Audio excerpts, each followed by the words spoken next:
Welcome back, everybody, to the Choose to Think Inspirational podcast. And on the show today, I have Mari White. Welcome, Mari, to the show.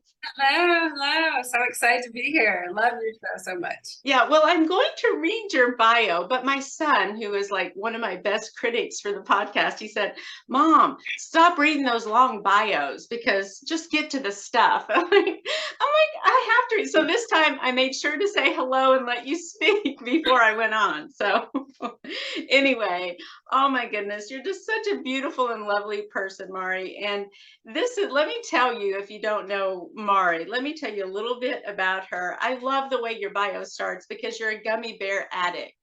Do you have like a particular brand you like, or I like them all, but I love I hope I don't say it wrong, the Haribo, like the ones in the gold package, absolute favorite since a kid. I love them, and I would even like do something kind of gross.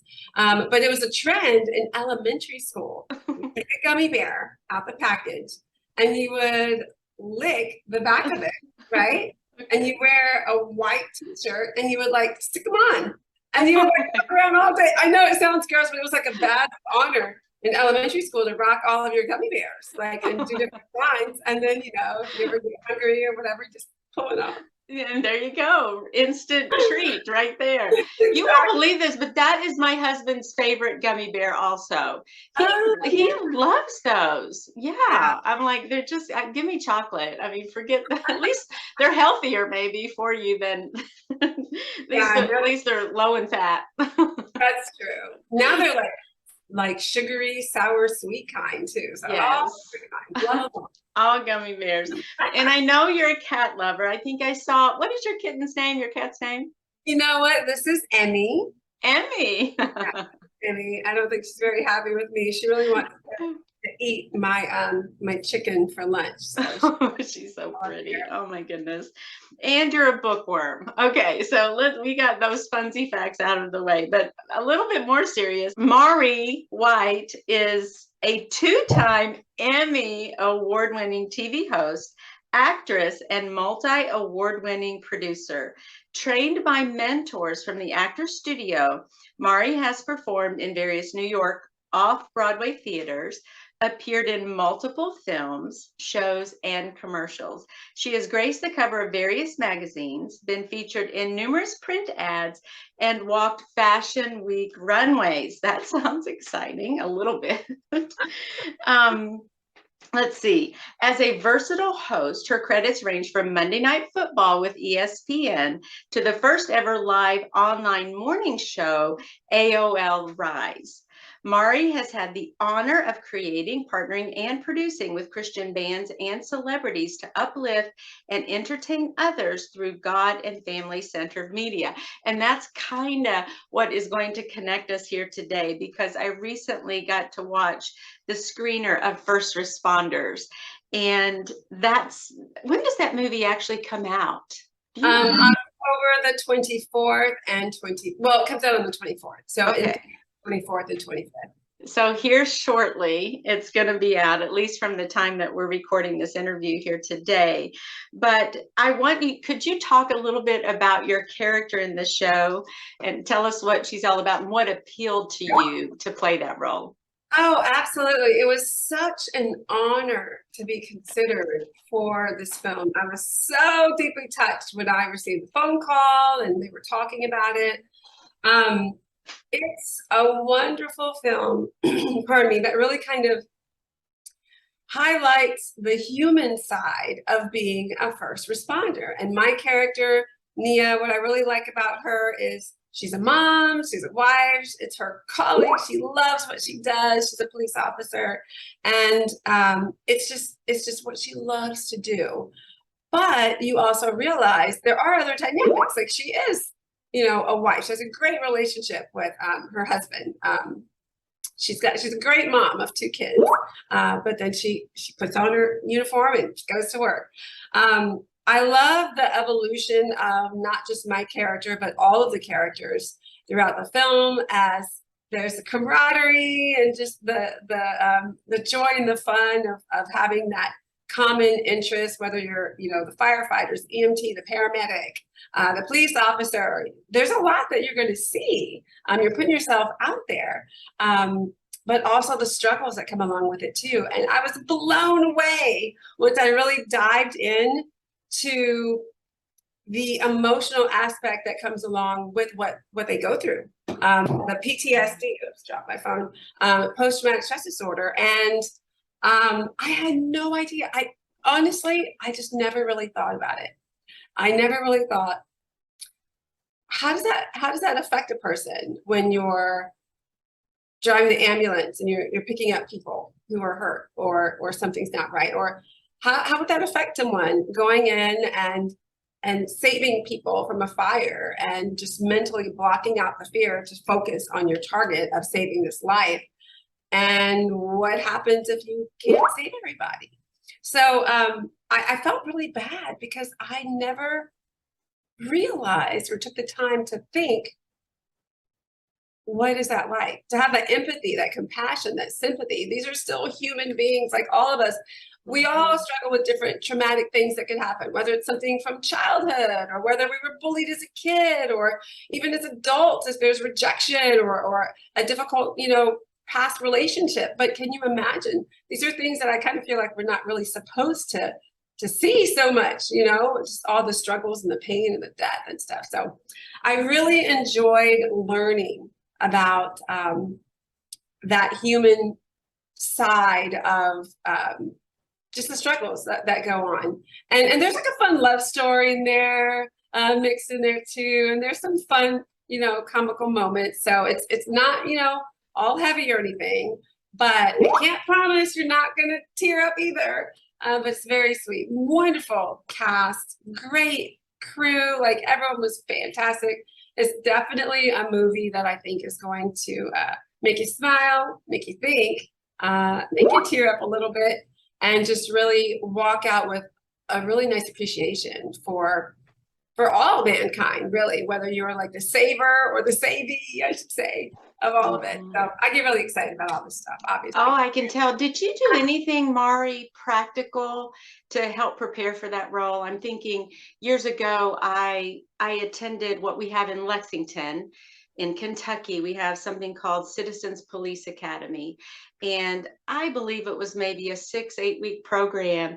And for whatever reason, I was kind of interested in that. This was like decades ago. And I thought it would be something fun to do. I actually had a student who was a police officer, which he's the one who told me, hey, Victoria, we've got this Citizens Police Academy. Have you ever thought about that? And so at any rate, it involved everything imaginable with the police force in my city, from the K9 unit, all the way to actually we got to students in the course in the academy got to ride along with police officers, and actually like during the night when they're on their beat and they're doing their patrolling, we got to ride along. They would never take us into something dangerous, or so we thought, but it was eye-opening. And I just wondered, I had flashbacks a little bit when I was watching the movie, and I wondered, now I'm just wondering, did you have to do anything or elect to do anything to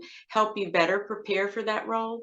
Great question. I would have loved to have done something like what you did. That's fantastic. I didn't get to do that much hands-on, but what I did was I watched a couple of documentaries. I did some interviews with some first responders. I have a lot of friends who are police officers, EMTs, paramedics, even nurses. I know they're not like first responders, but they're still getting it in, really loving on people and things like that.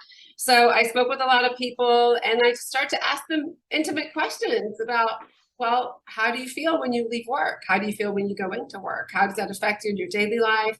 And things like that. I did some research also with some of the nonprofit organizations and just looked at the statistics of depression and suicide and just everything that comes along with it, and realized there's not a lot of resources. I mean, I think there's more now, but in general, there's not a whole lot of resources or awareness of the mental state of those who are in those positions. We have it for teens and young adults and different things like that. But it just seems to kind of go over our heads from, typically from what I saw for the first responders. So I learned so much. I heard the hearts of everyone that I spoke to, and even just simple, just a little bit of Googling online, and you'll be blown away. Like you said, eye-opening, huge eye-opener. And I love learning. I want to learn as much as I can about other experiences. It really helps to stretch and grow as far as having that empathy and that compassion and being able to see other perspectives, not just what I've experienced or my life. And it's a good stretch. And I think it's great for everyone. I mean, this is a great film for young adults, teenagers. It's a good date night movie. And it's informative as well. And there's some entertainment too. Yeah. Where were you stretched the most, or how were you stretched the most in filming this? Was it kind of like the emotional connection or that drain, or let me just let you answer that question, but where was that stretching for you? Let's see. The stretch for me really came with the idea of having a family and being in that type of career, being in that field, because my character has, like I said, husband, young kiddos, and I feel like for me, I can't speak for everyone, but I feel like for me, when I see someone who is a first responder, I don't think of them as they've got this whole background or history or family or wife, or they're a loving dad or a loving mom, or they've got kids at home that may or may not see them again. I don't go past the uniform and the badge or the helmet. And so for me, that was really touching to realize, and the kids, great actors too, just really absorbing, whoa, when a first responder walks out the house, they are following their calling, following their passion, but they're also knowingly taking a risk, whether it's with their life or just an injury or just their mental state. It's all like out there. And then you come back and the families are also dealing with it. It's not just that one person.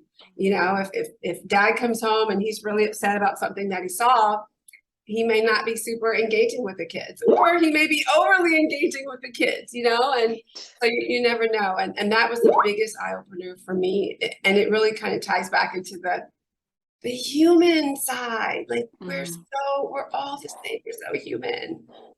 So that was a big stretch for me, was just realizing, putting myself in the position of being a mom and doing work like that.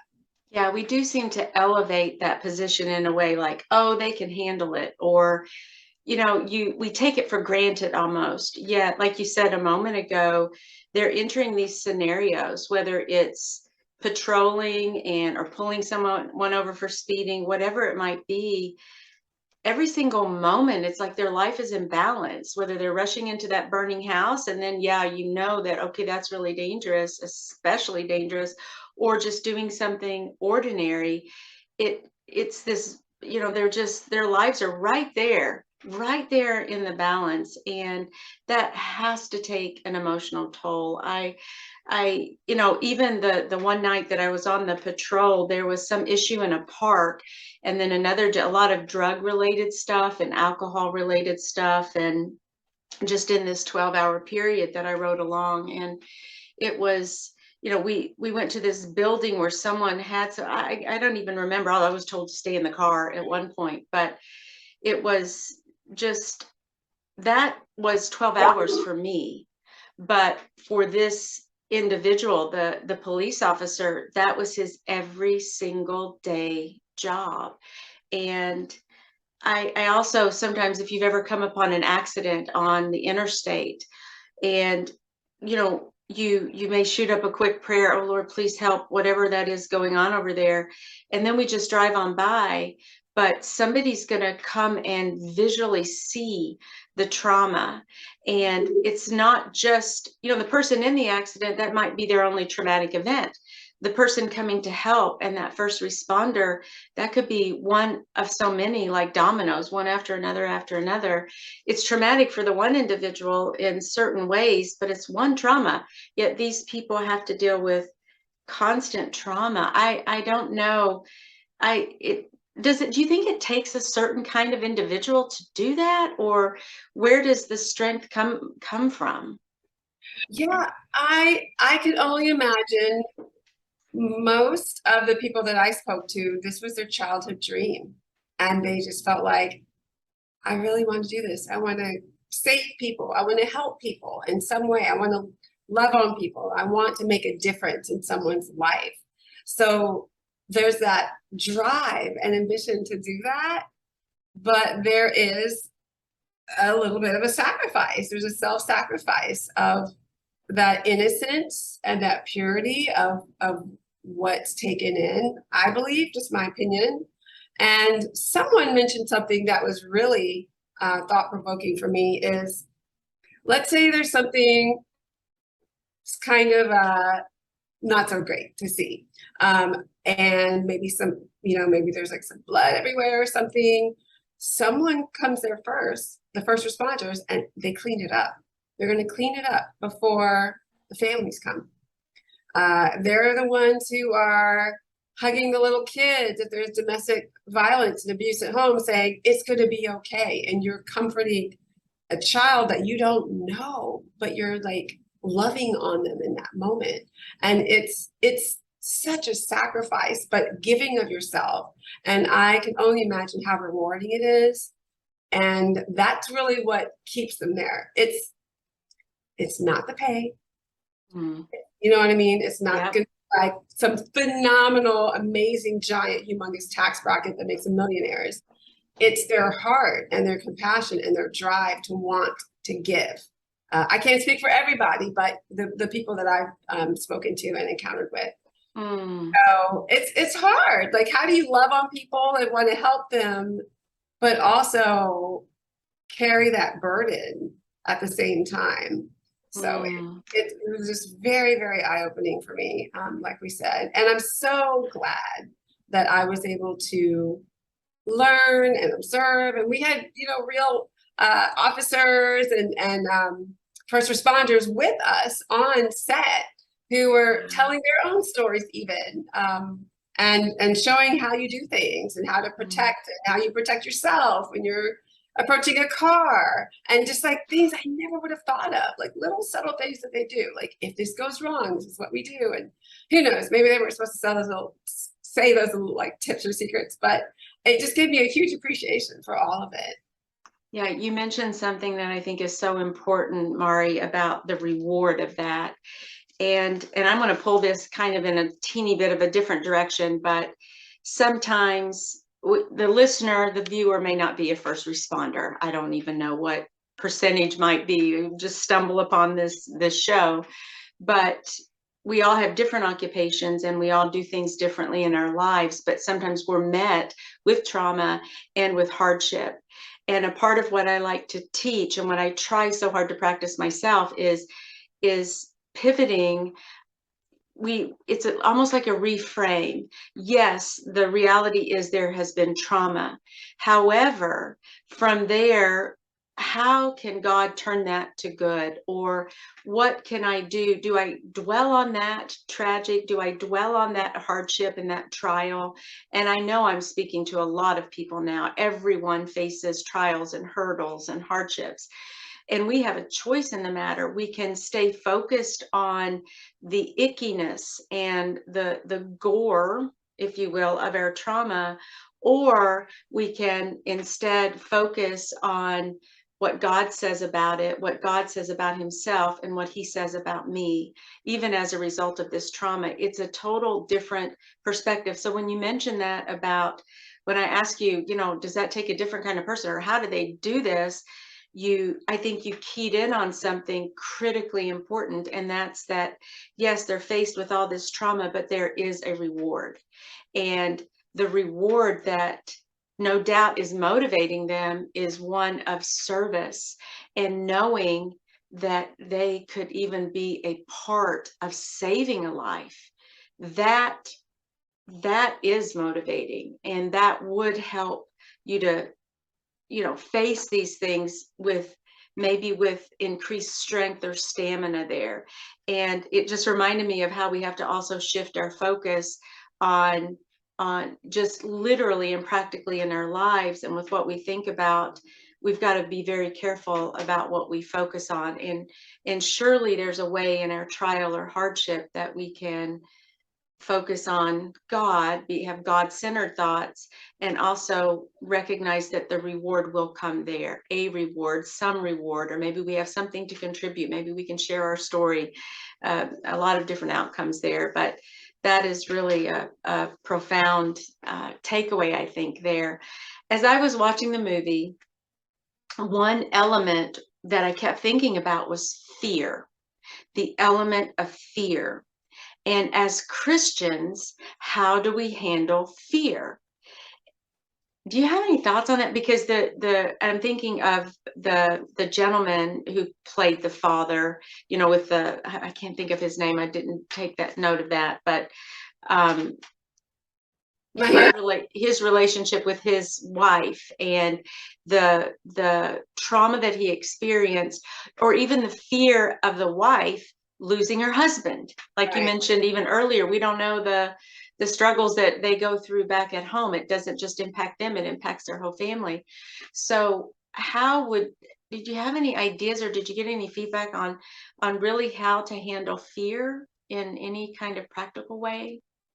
Well, one thing I appreciated, at least in the film, is how they do lean on prayer and God, and they also use resources that are available as well. Sometimes I have a really wonderful good friend who says these amazing quotes, but he'll say, I hope I don't get it backwards, the lesson is in the blessing, or is it the blessing? The blessing is in the lesson, which is the sense of like looking for the good and the big picture. And my other favorite one that he says all the time, you can't always see the picture while you're in the frame. So you can't see what's really happening when you're in it. But when you take a step back and you look, that's where you're able to see the lessons. That's where you're able to see the blessings. That's where you're able to see the gratitude and the grace and all the wonderful things that can be recycled into something beautiful. When it comes to fear, that's definitely a hard one. I think for a lot of us, it could be a fear of something small or possibilities. But if you just switch it around, fear is the opposite of possibility. And another good friend of mine, Michael Tate, used to always say things like, worst case scenario, I die and I go to heaven and I'm in bliss. And I said, I don't want to think like that, but at the same time, as believers, I completely understand, like, we will always be okay. But I prefer to lean more and focus on what you've touched on, the mindset, those promises. Prayer is real. It is powerful. It's as real as this little cup of water right here. And being able to release those fears, to let them go, as I say, leave it at the altar, whatever. And there's no gain in that worry. You can plan, you can strategize, and then you're good. Write it out on a piece of paper, and you don't have to let it swirl in your head anymore. But from this movie, I love the fact that they leaned on prayer, and they really leaned on good resources as well. So you're kind of getting a little help from all over the place pouring in you. And that possibility of the future where you can really recycle all the bad. Like, it all happens. I've got a list, but I always tell myself, I'm not going to let that change who I am. I'm not going to let that change the joy in my heart. I'm going to take it. It's like you have a little used soda can or something, and recycle it into something powerful to be able to help others. You take your trauma and you help heal others with it. And that's something that we're able to see also, like through the movie. Amen. Yeah, that was beautifully said. I love that. A lot of takeaways there. Tell us a little bit about you've kind of spoken about how the project impacted you personally. What do you see next for you? Something equally exciting, or what's on the radar for you? Well, I love family friendly and faith-based entertainment as a whole. So I'm in the process of working on some stuff that focuses towards teens and young adults, because I don't feel like they get a lot of support for their faith. And that audience is, in my opinion, they struggle the most because they're either at college or in high school and they have all these things coming at them. And if you are wanting to focus on your faith, there's not a lot to support that. You might kind of feel like the outsider. So those are some projects that I'm working on personally, and just kind of wanting to create for that audience. And and there's another film that I'm going to be working on too. I almost forgot. Yeah. Okay. It's another faith-based film. So I love the whole faith-based community. It feels really good to be able to do something like that that's healing and helpful for others and encouraging. And so that's my little thing. I've been in all different, places and entertainment, but that's my sweet spot. That's where my heart is, for sure. Yeah. Oh, and you did just an amazing job. And I'm totally with you. There's, as Christians, we have such good news. We really do have good news. And yes, life is hard. Yes, we can get trapped under fear. Yes, we can make mistakes, or, we are human, but we also are privileged. And to me, even to have I am a Christian podcast. And so when people drop by, they know that the message is Christian, and it's energizing. It is fun. It's inspiring. It's hope filled. The message that you've given today, there could be a listener or a viewer who says, wow, I needed to hear that today. That touched my heart. I know that I'm not alone in my trial or my hardship. And we need each other. And so it is really a blessing to even support Christian media. I've been working with the media agency who brought me you, and I'm on fire. I feel like, oh, this is so much fun to be able to talk about God with other people. We sometimes as Christians, we think, oh, nobody is a Christian anymore, or something like that. And it's just not true. And there are people who are they're the frontliners fighting this battle in the 21st century, declaring God's truth. And we're not going to back down, and we're not going to relent. And we're going to keep sharing the good news of Christ and what he's done in our life. And whether it's, as you mentioned, in prayer, and that it's real, that, people need to hear that. People need to see someone, a beautiful, accomplished actress like yourself, who is declaring, I'm a Christian and I support faith-based media, and I want to be involved in that, and I have a heart for teenagers or young adults. That is so important. So hats off to you, Mari, and thank you so much for just sharing a little bit of that. I have a feeling that, I may do a little bit more research myself on those statistics you mentioned about first responders. I think maybe I'll include some of those in the show notes and the description, because like you, I think people would be surprised. I remember from the Citizens Police Academy, I want to say that police officers had an incredibly high suicide rate, if I'm not mistaken. And we all get it. We can really see why. The stress and that kind of, their cortisol has to be like running on high. And so at any rate, it's just so fascinating. And I so appreciate that you've taken the time to do this. But before we go, tell everyone where we can get the movie, where we can find it. How do we watch it? Absolutely. So it comes out on October the 24th. So it's available in theaters. Yay! Check it out with the family, date night, whatever you want. And October the 24th and 25th. Those are the only 2 days. So get in while you can if you want the whole theater experience with the popcorn. To buy your tickets, you can go to firstrespondersmovie.com. So first responders, plural, movie.com. Yeah. You can type in your zip code. It'll show up all the theaters that you can go to and get your tickets and go check it out. Yeah, well, my husband and I will definitely do that, because that's another thing. And I would encourage all listeners or viewers, thank you for being here and staying the course here with us today on this episode.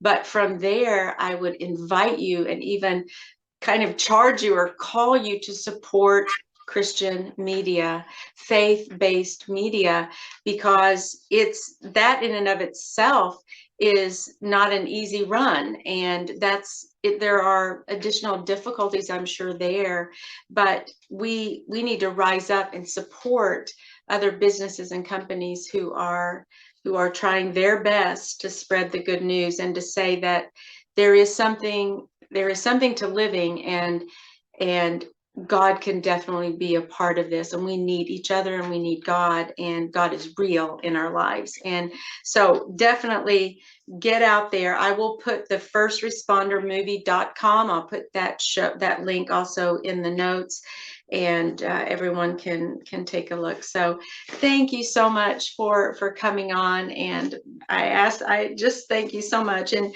I wonder, are you comfortable praying, Mari? If you're not, I can cut this out. But Me to pray? I do. I would love you to pray just over that listener or viewer who says, man, my life is really tough right now, and I have my own set of traumatic events that have happened, and I don't, I could use a little prayer, a little word from Mari. So I think that would be awesome if you would. I would love to do that. Thank you so much. Okay. Thank you. Dear Lord God, thank you so much for today and the opportunity to share you and who you are and all of your blessings and goodness through media. Yes. What a great opportunity to just have you in different ways to learn about. Please watch over this audience, and for the listeners who may have something going on in their own lives, something from their childhood, something from their adulthood, any kind of situation that makes them feel like, surely I'm the only one. Surely this hasn't happened to anyone else. For those who have been vocal, I think there's been a realization of how that can be helpful and healing. And Lord God, I ask that you help them who feel alone in these circumstances or pain or emotions from the past or even the present. Find a person, a community, a resource, this website, with the other resources that are available, to realize they're not alone. And there's power in knowing that. There's power in knowing what you're experiencing is pretty common. There's power in knowing that other people may have struggled the same way. And there's power in knowing the goodness of how you heal. You could heal our hearts. You could heal our memories. You could help us see a greater way and use us as our testimonies for you through our trauma. So Lord God, please be with every viewer, even those who may feel like they're in a great place, to have an open heart and curiosity for those around them, to maybe be a loving, healing resource for them, so that it all goes and guides to you, Lord God, for your prayers, your word, all of your words are able to heal. And let us declare your healing, and let us declare your power audibly in the name of Jesus Christ for our mind and our future and our recovery in every way.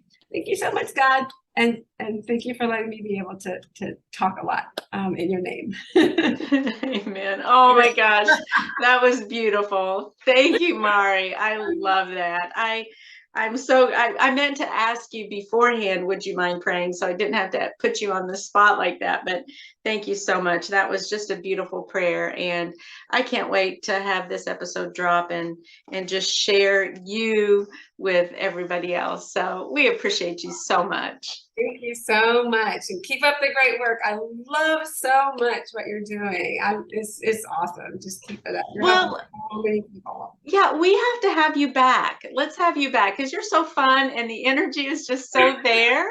I would love to have you back later after maybe in a year or two or something like that. Let's check back in, and I'll reach out to you and see just what you're doing and what's going on. So that would be so fun to do that. Absolutely. Whatever I can do to help support too. You are on it. Like you're living like my dream. Like seriously, like what you're doing is like amazing. So well, thank you. I totally acknowledge you with that.